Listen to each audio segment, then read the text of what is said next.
আসসালামু আলাইকুম রহমতুল্লাহি বারাকাতু। সমস্ত প্রশংসা আল্লাহ সুবহানাহু ওয়া তাআলার জন্য এবং অগণিত দুরূদ রাসূল সাল্লাল্লাহু আলাইহি ওয়াসাল্লামের উপর। আমরা ধারাবাহিক আলোচনা করছিলাম সিরাত নিয়ে। ইনশাআল্লাহ তাআলা আজকেও আমরা আলোচনা করব। আজকে আমাদের আলোচনার যে সাবটপিকটা হচ্ছে আনসারদের ইসলাম কবুলের সূচনা। রাসূলুল্লাহ সাল্লাল্লাহু আলাইহি ওয়াসাল্লাম হজ মৌসুমে ইসলাম প্রচার অভিযানে রওনা হন।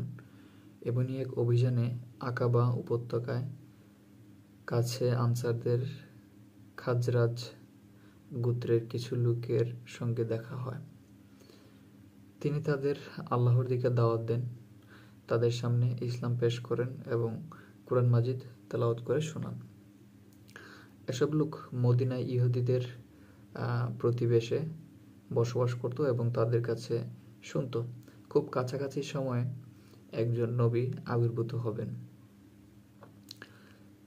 তারা নিজেদের মধ্যে বলা বলি করত, আল্লাহর কসম, একে সেই নবী বলেই মনে হচ্ছে যার সংবাদ ইহুদিরা তোমাদের বলতো।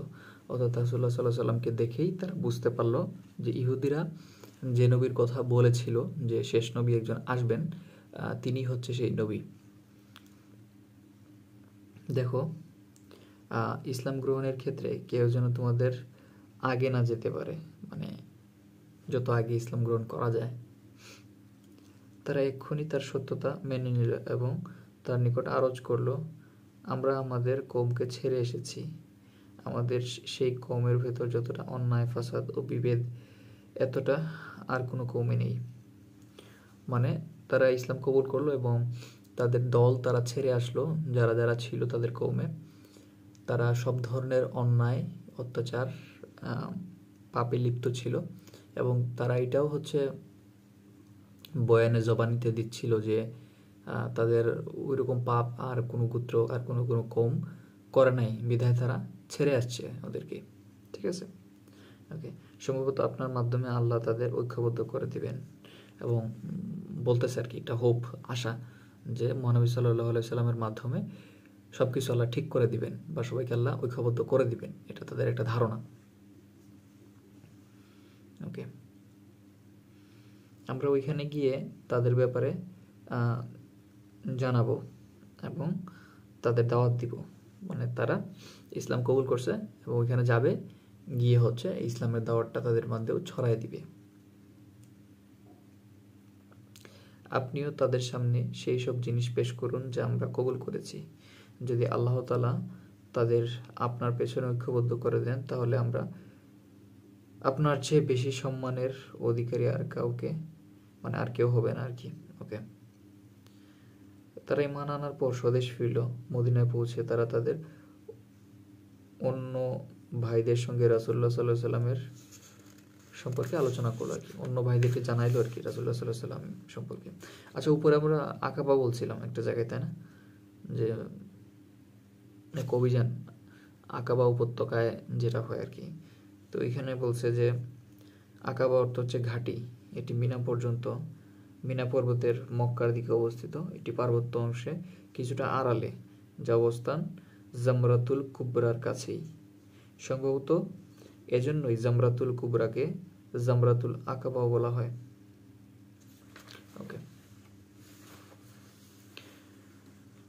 এবং তাদের ইসলামের দাওয়াত দিল, অর্থাৎ তাদের অন্যান্য যে ভাইদেরকে ইসলামের দাওয়াত দিল এবং এই দাওয়াতে তাদের কওম ও জাতি গোষ্ঠীর ভেতর ব্যাপক প্রচার প্রসার ঘটে।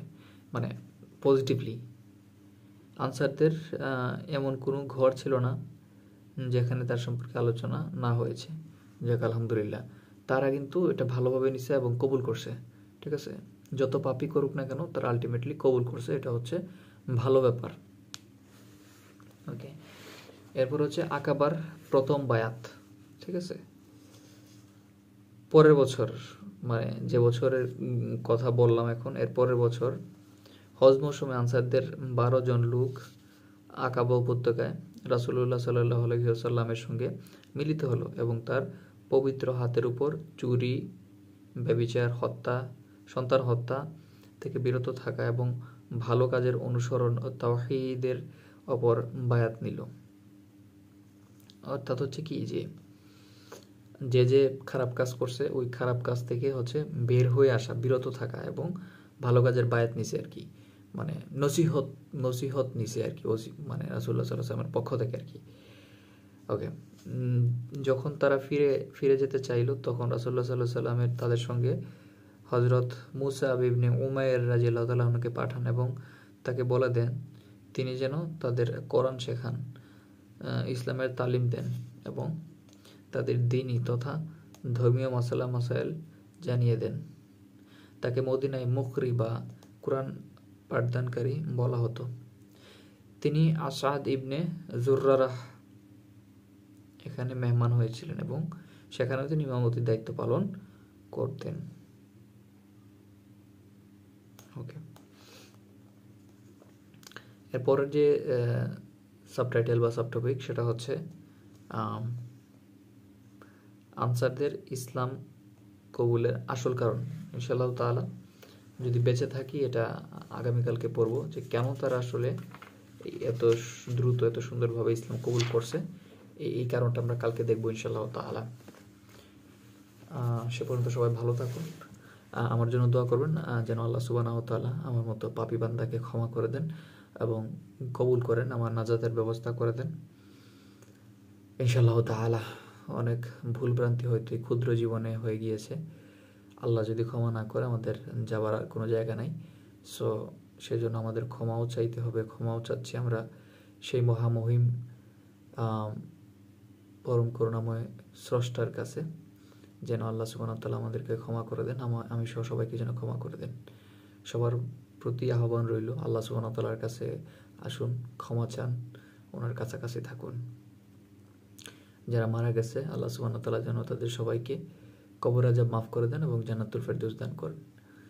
সবাই ভালো থাকবেন, সুস্থ থাকবেন। আসসালামু আলাইকুম ওয়া রাহমাতুল্লাহি ওয়া বারাকাতুহু।